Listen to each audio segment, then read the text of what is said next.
नमस्कार। प्रस्तुत है आज का चिंतन।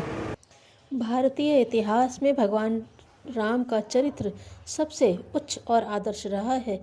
हजारों वर्षों से भारतीय जनता उनकी जीवन गाथा को पढ़ती और सुनती आई है, क्योंकि कर्तव्य का पथ प्रदर्शन करने में वह सर्वोपरि हैं।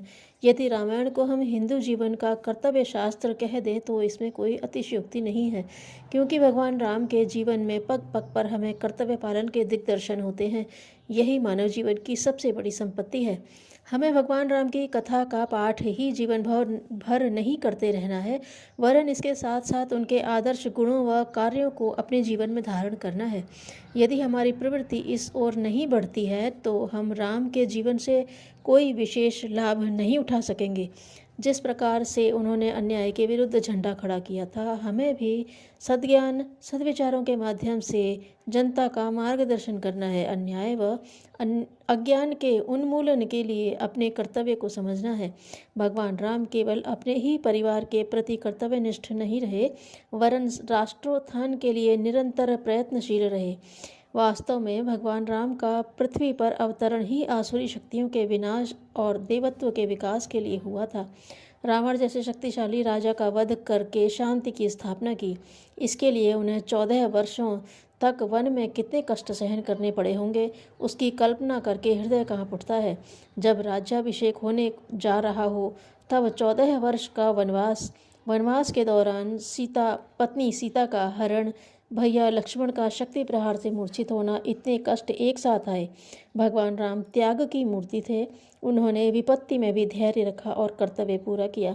समस्त सुख सुविधाओं पर अधिकार होते हुए भी लोक मंगल के लिए तपस्वियों जैसा कष्ट साध्य जीवन वर्ण करना एक ज्वलंत आदर्श है। अधिकारों की अपेक्षा कर्तव्य को प्रधानता देकर भगवान राम ने कर्तव्य धर्म की प्रखर प्रेरणा जन साधारण को दी है।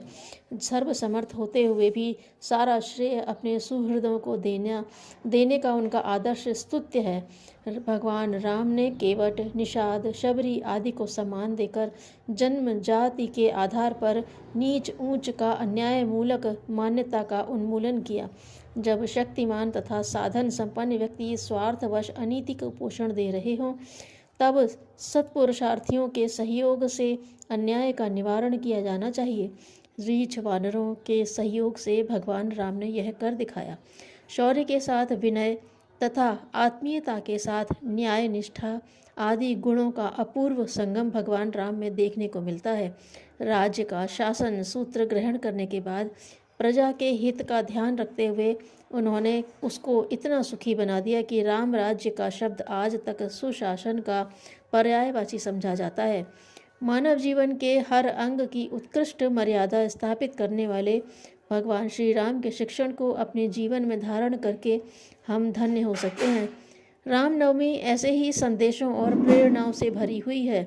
लोगों को यही समझाया जाना चाहिए कि भगवान राम के प्रति सच्ची श्रद्धा रखने के लिए उन्हें उनके संदेश हृदयंगम करने पड़ेंगे और अपने क्रियाकलाप बदलने पड़ेंगे।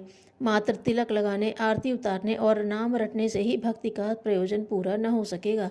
राम नाम का सुमिरन उनके उच्च आदर्श और सद्गुणों का सुमिरन होना चाहिए। श्री राम के चरित्र से प्रेरणा प्राप्त करने के लिए राम कथा की प्रबल प्रेरणा रामायण में पारिवारिक आदर्श तथा श्री राम कथा पुस्तकें पढ़नी चाहिए। धन्यवाद।